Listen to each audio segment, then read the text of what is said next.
नमस्कार and welcome you all at Sahchar current affairs an initiative of BCW. मैं पवन कुमार करवाऊंगा आपको current affair. Let's start the video. सबसे पहले यहाँ पे कल की वीडियो में एक दो पॉइंट मुझसे गलती हो गई थी, मैं उसको एक्सेप्ट करता हूँ और यहाँ पे उसको मैंने ठीक कर दिया है। ICC women's T20 cricketer of the year का अवार्ड हेले मैथ्यूज को गया है, ये ठीक था, बस मेरे से कंट्री का मेंशन गलत हो गया था पीपीटी में ही। तो ये हैं वेस्ट इंडीज से, ये फीमेल हैं। और वेमेन, और हम बात करते हैं मेन की, ICC men's emerging cricketer of the year, तो रचिन रविंदर, ये भी ठीक था और ये न्यूजीलैंड से हैं। तो कंट्री को गलत मेंशन कर दिया गया था, ये मैंने यहाँ पे ठीक कर दिया है आपका। तो बाकी आप चीज़ें वहाँ से भी देख सकते हैं, ये करेक्ट ऑप्शंस हैं यहाँ पे। ओके, यहाँ पे हमारे पास सबसे पहला क्वेश्चन, दुनिया की पहली ब्लैक टाइगर सफारी कहाँ स्थापित की जा रही है? तो इसका करेक्ट आंसर है आपके पास Odisha. A is the correct answer.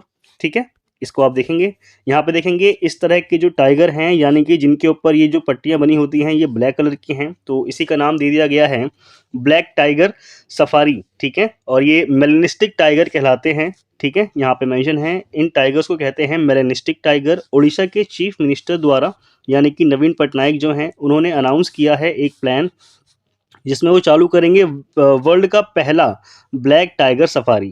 तो ये जो शुरुआत की जा रही है, ये सिमलीपाल के अंदर जो वहाँ पे टाइगर रिजर्व है उनका, उड़ीसा का, उसके अंदर इसकी शुरुआत की जाएगी। सिमलीपाल टाइगर रिजर्व ये उड़ीसा का है। तो ये फैक्ट है, इन सबको आपको याद रखना है। The Similipal tiger reserve is the only home for melanistic tiger in wild in the world. तो जंगलों में पाए जाने वाले जो ऐसे टाइगर हैं, मेलेनिस्टिक टाइगर हैं, ये सिर्फ और सिर्फ सिमलीपाल के अंदर पाए जा रहे हैं और यही उनका एकमात्र घर है फिलहाल की स्थिति के अंदर। इस चीज़ को यहाँ पे हिंदी में मेंशन कर दिया गया है। मेलेनिस्टिक टाइगर जो हैं ये दुर्लभ प्रजातियों के अंदर आती हैं। तो ये काफ़ी इंपॉर्टेंट न्यूज़ है और हो सकता है आपको आने वाले किसी पेपर में इनसे रिलेटेड कोई क्वेश्चन देखने के लिए मिल जाए। नेक्स्ट है हमारे पास, which Indian state has become second state in India to start caste based census. तो हाल ही में अभी आपने देखा था, आपका 2 अक्टूबर 2023 को बिहार ने अपनी जातीयधारी जनगणना के आंकड़े प्रस्तुत किए थे, जिसकी शुरुआत उन्होंने जनवरी में की थी और मई में ये जो जातीयधारी जनगणना है इसकी समाप्ति हुई थी। इसके हिसाब से मैं आपको भी बिहार का डेटा बता रहा हूँ। जब हम बिहार का डेटा याद करते हैं तो हमारे पास टोटल 953 वुमेन आती हैं 1000 पुरुषों पर। इस फैक्ट को आप याद रखेंगे, ये काफ़ी ज़्यादा इंपॉर्टेंट है। और बिहार की जनगणना हो गई है 13 करोड़। ठीक है, ये फैक्ट याद रखना, 13 करोड़ 7 लाख समथिंग। तो आगे का तो मुझे याद नहीं आ रहा है अभी। 13 करोड़ 7 लाख का जो डेटा है ये बिल्कुल एक्यूरेट डेटा है, इसको आप देख सकते हैं। और डेटा के हिसाब से हिंदू जनसंख्या लगभग 81.99% के हिसाब से बिहार में मौजूद है। और इसके बाद इस्लाम धर्म को मानने वाले लोगों की संख्या है जो बिहार में है 17.70%। तो इस फैक्ट को आप ध्यान रख सकते हैं। इसके बाद जो शुरुआत की है ये की है आपके आंध्र प्रदेश ने। तो Bihar is the first state जिसने आपकी जाति आधार जनगणना शुरू करी और उसके बाद स्थान आता है आपका आंध्र प्रदेश का। तो Andhra Pradesh is the right answer. यहाँ पे हम देखेंगे वाईएस जगन मोहन रेड्डी की सरकार ने, आंध्र प्रदेश के जो सीएम हैं, उन्होंने कास्ट बेस्ड सेंसस की शुरुआत कर दी है। ठीक है, और ऐसा करने वाला आंध्र प्रदेश जो है वो दूसरा राज्य बन गया है। तो ये आपका एक फैक्ट हो गया यहाँ पे, ये हिंदी में मेंशन है। नेक्स्ट हमारे पास है WTT फीडर। WTT है आपका world table tennis feeder Corpus Christi. 2024 में पहला वैश्विक टेबल टेनिस खिताब किसने जीता है, किसने हासिल किया है? देखो, जब ये टर्म आता है ना पहला, तो इसके ना पेपर में आने के चांसेस बहुत ज़्यादा बढ़ जाते हैं। तो इसको आपको याद रखना है। एंड करेक्ट आंसर हमारे पास श्रीजा अकुला। इनको जो आपका वर्ल्ड टेबल टेनिस के अंदर इन्होंने पहली बार खिताब जीता है। तो श्रीजा अकुला जी का नाम आप याद रखेंगे। ठीक है, ये फीमेल हैं, यहाँ पे इनकी फ़ोटो लगाई गई है। श्रीजा अकुला, इन्होंने सिक्योर किया है first international title world table tennis feeder Corpus Christi 2024 में इनको अवार्ड मिला है और ये हुआ था टेक्सास यूएसए के अंदर। श्रीजा अकुला जो हैं, इन्होंने ये जीता है final against world number 46 Lily Zhang को हरा करके, और ये हैं यूएसए की। इनको चाइना की मत समझना, लिली झांग इनका संबंध यूएसए से है। नेक्स्ट यहाँ पे ये हिंदी में मेंशन कर दिया गया है। ठीक है, नेक्स्ट क्वेश्चन हमारे पास, इन Swachh Survekshan 2023 what is Bhopal's ranking in terms of cleanliness. तो इसका जो स्थान आया है वो 5वां आया है। जो कि एमपी की आपकी राजधानी है भोपाल, और इसने जो अपना स्थान ग्रहण किया है वो है 5वां। बाकी मैं आपको बताता हूँ यहाँ से, ये जो सिटी ऑफ लेक बोलते हैं भोपाल को, ये फैक्ट भी आपको याद रखना है, ठीक है। भोपाल को बोला जाता है सिटी ऑफ लेक्स। इसने अपना 5वां स्थान प्राप्त किया है 1 लाख से अधिक आबादी वाले लोगों में। भारत के 5 सबसे स्वच्छ शहरों में प्रभावशाली रैंकिंग हासिल करने वाला भोपाल बन गया है 5वें नंबर पे। एमपी से इसका संबंध है, ये हम सब लोग जानते हैं। नेक्स्ट हमारे पास है, कौन सा फल दुनिया के सबसे महंगे फल के खिताब का दावा करता है? तो युबरी राजा तरबूज, ए इज द करेक्ट आंसर। यहाँ पे आप देखेंगे युबरी राजा तरबूज, और $30,000 के 2 फल आते हैं ये, ठीक है। $30,000 के 2 फल आते हैं, पेयर्स में मिलता है। यहाँ पे देखेंगे इसकी ये फोटो लगी हुई है, युबरी राजा, ठीक है। युबरी किंग मेलन, इसकी कॉस्ट है पेयर के हिसाब से $30,000, इसको आप देख सकते हैं। इसके बाद आप देखेंगे तो डेंसुके तरबूज का नंबर आता है, फिर रूबी रोमन अंगूर हैं, ताइयो तमागो आम भी है, ये तीसरे नंबर पे आते हैं इसके बाद। लेकिन सबसे महंगा फल जो है $30,000 के हिसाब से आप देख सकते हो पेयर में मिलता है, इस तरबूज की ये वैल्यू है। नेक्स्ट है हमारे पास, गणतंत्र दिवस परेड 2024 की झांकी की थीम क्या है? तो इस बार जो हम झांकी निकलेंगी उसकी थीम है भारत लोकतंत्र की जननी। Okay, B is the correct answer, Bharat mother of democracy इस बार की थीम रखी गई है। यहाँ पे हम देख सकते हैं मदर ऑफ डेमोक्रेसी 2024 की थीम है। टोटल 25 झांकियाँ इसके अंदर हमारे को दिखाई जाएंगी। इमैनुअल मैक्रोन जो हैं ये अभी भारत के चीफ गेस्ट हैं, और इनसे पहले जो नामित किए गए थे वो थे यूएस के प्रेसिडेंट। नेक्स्ट है हमारे पास, which Indian bank become the first lender in the country to issue 20 million credit cards? तो उसका करेक्ट आंसर है आपके पास HDFC bank. Okay, C is the correct answer. यहाँ पे आप देखेंगे यहाँ पे मेंशन कर दिया गया है HDFC बैंक जो भारत के अंदर निजी बैंकों के अंदर सबसे बड़ा बैंक है, उसने 20 मिलियन क्रेडिट कार्ड जारी कर दिए हैं। SBI का डेटा देखते हैं तो 18.2 मिलियन कार्ड इनके हैं। इसी तरह से ICICI बैंक जो है उसने 16.2 मिलियन, इसके अलावा Axis bank 13.4 million, Kotak Mahindra bank 5.7 million. Okay, तो नेक्स्ट क्वेश्चन है, who become the oldest player to hold the number 1 men's tennis double ranking? तो ये हासिल करने वाले जो भारतीय बन गए हैं इनका नाम है Rohan Bopanna, D is the correct answer.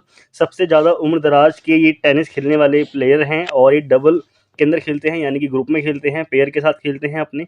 और यहाँ पे आप देखोगे तो उन्होंने अभी ऑस्ट्रेलियन ओपन जो हुआ है जनवरी के अंदर उसके क्वार्टर फाइनल में अर्जेंटीना की जोड़ी को हरा दिया है। इनकी उम्र है 43, ठीक। नेक्स्ट, विच सिटी इज, अच्छा एक चीज़ हम और देख सकते हैं, ये रैंकिंग है आपकी 2024 की। वहीं जब हम बात करते हैं 2023 में ऑस्ट्रेलियन ओपन कहाँ हुआ था, तो ऑस्ट्रेलियन ओपन खैर होता तो ऑस्ट्रेलिया में ही है, उसमें जीता कौन था? पुरुष एकल की बात करते हैं तो उसमें जीतने वाले व्यक्ति थे नोवाक जोकोविच, ठीक है। ये सिंगल की बात मैं बता रहा हूँ, डेटा दे रहा हूँ आपको, ये सिंगल में जीते थे नोवाक जोकोविच। इनका संबंध है सर्बिया से। ओके, ये सर्बिया से हैं, इस फैक्ट को आपको ध्यान रखना है। वहीं जो फीमेल की बात करेंगे तो वो बेलारूस की एरिना सबलेंका, तो एरिना सबलेंका इनका पूरा नाम है, ये बेलारूस की थी, इन्होंने जीता था। इसके अलावा आप कुछ फैक्ट और भी याद रख सकते हैं, जैसे कि टोटल 4 ग्रैंड स्लैम होते हैं, जिसमें आपका टोटल जो स्टेप इस तरह से स्टेप होता है वो इस में होता है। सबसे पहले ऑस्ट्रेलिया, उसके बाद होता है आपका फ्रेंच, उसके बाद होता है आपका विम्बल्डन, एंड देन होता है आपका यूएसए। तो यूएसए सबसे एंड में होता है, इस फैक्ट को आपको याद रखना है। और इन चारों को मिलाकर के मेजर कहा जाता है, ठीक है। क्या कहते हैं? मेजर कहते हैं इन चारों को मिलाकर के। ये इसमें सब मेंशन नहीं किया गया है, ये मैं आपको मौखिक तरीके से बता रहा हूँ जो मुझे याद है सब कुछ। ऑस्ट्रेलियन की बात करते हैं और यूएसए की बात करते हैं तो इन दोनों जो टूर्नामेंट हैं इनको खेला जाता है हार्ड कोर्ट पे, ठीक है। हार्ड कोर्ट पे इनको खेला जाता है। वहीं बात करते हैं फ्रेंच की, तो फ्रेंच को खेला जाता है मिट्टी के ऊपर, इस फैक्ट को भी आपको ध्यान रखना है, ठीक है। फ्रेंच वाले को मिट्टी पे खेलते हैं। और विंबलडन जो खेला जाता है आपका, इसको खेलते हैं हम लोग घास पे। तो ये फैक्ट ये सारे मैंने आपको मेंशन कर दिए हैं। यहाँ से होता है आपका पूरा ग्रैंड स्लैम में के बारे में मैंने सब कुछ आपको बता दिया जितना मेरे को भी बताना ज़रूरी था। अब बात करते हैं नेक्स्ट क्वेश्चन की। तो नेक्स्ट हमारे पास, which city is set to become the country's first carbon neutral sports city? तो ये जो सिटी है ये कोच्चि की बात चल रही है। कोच्चि की जो सिटी है इसको कार्बन तटस्थ खेल शहर बनने के लिए तैयार कर दिया गया है। यहाँ पे आप देख सकते हो, ये इसकी एक छोटी सी तस्वीर है, ठीक है। स्पोर्ट्स सिटी है, ये बनाई गई है 40 एकड़ के अंदर। चेंगमा नंद जो गांव है उसके पास ही है ये, ठीक है। और ये जो लोकेशन है कोचीन एयरपोर्ट के पास में है। तो इस तरह से आप समझ सकते हो, कोचीन इंटरनेशनल एयरपोर्ट के पास है आपका चेंगमा नंद विलेज, और उसी से कनेक्टेड है आपकी कोचीन स्पोर्ट्स सिटी। इसके अंदर जो कैपेसिटी है 40,000 लोगों के बैठने के साथ एक क्रिकेट स्टेडियम भी यहाँ पे बनाया जाएगा। यहाँ पे ये हिंदी में सब मेंशन है। नेक्स्ट हमारे पास है which countries entry into NATO did Turkey support. तो हाल ही की ये न्यूज़ है लास्ट ईयर की, नाटो में किस देश के प्रवेश की तुर्की ने समर्थन कर दिया है, किस देश को समर्थन दिया है तुर्की ने। तो उसका करेक्ट आंसर है आपके पास स्वीडन। ओके, नाटो में शामिल होने वाला 31वां मेंबर कौन बन गया है, तो वो है आपका फिनलैंड। लेकिन करेक्ट आंसर इस क्वेश्चन का क्या है, इस क्वेश्चन के हिसाब से करेक्ट आंसर है आपका स्वीडन। ओके, स्वीडन के लिए अभी टर्की ने हाल ही में वोट दे दिया है कि ठीक है हम स्वीडन को एक्सेप्ट करते हैं। तो यहाँ पे इस चीज़ को आप देख सकते हो, टर्किश पार्लियामेंट ने वोट दिया है स्वीडन के पक्ष में कि ये लोग एक्सेप्ट करते हैं स्वीडन की एंट्री को नाटो के अंदर, ठीक है। कब किया गया है, 23 जनवरी 2024 को ये वोट हुए हैं। Hungary is the only remaining country जिसने रेटिफाई किया है स्वीडन की नाटो में मेंबरशिप को, ठीक है। तो 2 फैक्ट हो गए, वोट दिया है टर्की ने, हंगरी ने एक्सेप्ट कर लिया है, ठीक है, रेटिफाई कर दिया है, यानी कि परमिशन दे दी है स्वीडन को नाटो मेंबरशिप के लिए। और स्वीडन और फिनलैंड ने साथ में अप्लाई किया था 2022 में, जब रशिया का आक्रमण हुआ था यूक्रेन के ऊपर, जिसमें से फिनलैंड को सबसे पहले यहाँ पे नाटो में एंट्री दे दी गई 31वें मेंबर के तौर पे अप्रैल 4 2023 के अंदर। तो फिनलैंड जो है वो 31वां मेंबर बन गया है। एंड जितनी उम्मीद नज़र आ रही है उसके हिसाब से स्वीडन जो है वो आपका 32वां मेंबर बन करके आएगा। इसके अलावा यहाँ पे ये हिंदी में इसको मेंशन कर दिया गया है, नाटो के फुल फॉर्म है North Atlantic Treaty Organization. Washington संधि पर हस्ताक्षर के साथ इसकी शुरुआत की गई थी 1949 के अंदर। अमेरिका ने इस इनिशिएट को किया था, शुरुआत की थी, ठीक है। अमेरिका के साथ यूरोप के 31 देश इसके अंदर अभी हाल में सम्मिलित कर दिए गए हैं। इसका मुख्यालय ब्रुसेल्स बेल्जियम के अंदर है। नाटो महासचिव जेम्स स्टोल्टेनबर्ग हाँ अभी हाल ही में ये इनके इस पद को संभाले हुए हैं। नेक्स्ट क्वेश्चन है हमारे पास, निम्नलिखित में से कौन सा देश मलेरिया मुक्त होने वाला तीसरा अफ्रीकी देश बन गया है, ठीक है। WHO की रिपोर्ट के हिसाब से देखें तो कैबो वर्दे is the 3rd country of Africa जिसने अपने आप को मलेरिया मुक्त कर लिया है। ओके, यहाँ पे आप देख सकते हो, यहाँ पे इनको एक तरह से ये अवार्ड दिया जा रहा है।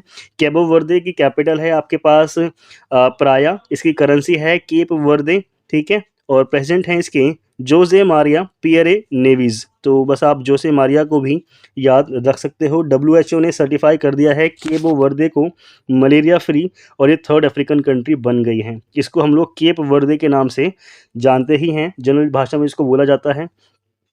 और इसने अभी जो 2 ग्रुप थे इसके, मॉरिशस और अल्जीरिया, इनको शामिल कर लिया है, ठीक है। मॉरिशस को हम देखते हैं, इन्होंने मतलब मॉरिशस ने अपने आप को मलेरिया फ्री कर लिया था 1973 के अंदर, और अल्जीरिया ने कर लिया था 2019 के अंदर, ठीक है। तो ये दोनों फैक्ट, ये सारी चीज़ें यहाँ पर मैंने आपको बता दी हैं। ये सब चीज़ें यहाँ पे हिंदी में मेंशन हैं। यहाँ से हम लोग करेंगे अपने स्टैटिक टॉपिक को शुरू। मैंने आपको बताया था कि मैं आपको डेली करवाऊंगा स्टैटिक का एक छोटा सा टॉपिक, जिससे आपकी जो स्टैटिक जीके है वो रिवाइज होती रहेगी। हम आज करेंगे socio religious movement and their founders. तो काफ़ी इंपॉर्टेंट टॉपिक है। ब्रह्म समाज राजा राम मोहन रॉय द्वारा इसकी शुरुआत की गई थी। प्रार्थना समाज की बात करते हैं तो डॉक्टर आत्माराम पांडुरंग द्वारा इनकी स्थापना की गई थी। Arya Samaj Swami Dayanand Saraswati. Theosophical society madam HP Blavatsky and colonel HS Olcott द्वारा इसकी शुरुआत की गई थी, ठीक है। थियोसॉफिकल सोसाइटी है ये। रामकृष्ण मिशन स्वामी विवेकानंद ने इसकी शुरुआत करी थी। आप मुझे अच्छा ये बताएंगे, आपके लिए क्वेश्चन है, स्वामी विवेकानंद जी ने अमेरिका में किस ईयर में जाकर के भाषण दिया था। ओके, अलीगढ़ मूवमेंट की बात करते हैं तो सर सैयद अहमद खान के द्वारा इसकी शुरुआत की गई है। देवबंद मूवमेंट की बात करते हैं तो मोहम्मद कासिम वानतवी, इनके साथ थे राशिद अहमद गंगोली, ठीक है। तो इनको आपको याद रखना है। मिशनरीज़ की बात करते हैं, मिशनरीज़ ऑफ चैरिटी, तो मदर टेरेसा द्वारा इसकी शुरुआत की गई थी। होम रूल मूवमेंट, तो ये था एनी बेसेंट और बाल गंगाधर तिलक। अच्छा ये बताएंगे एनी बेसेंट ने, ये सबको पता ही है कि ये पहली महिला थी जिन्होंने कांग्रेस की अध्यक्षता संभाली थी।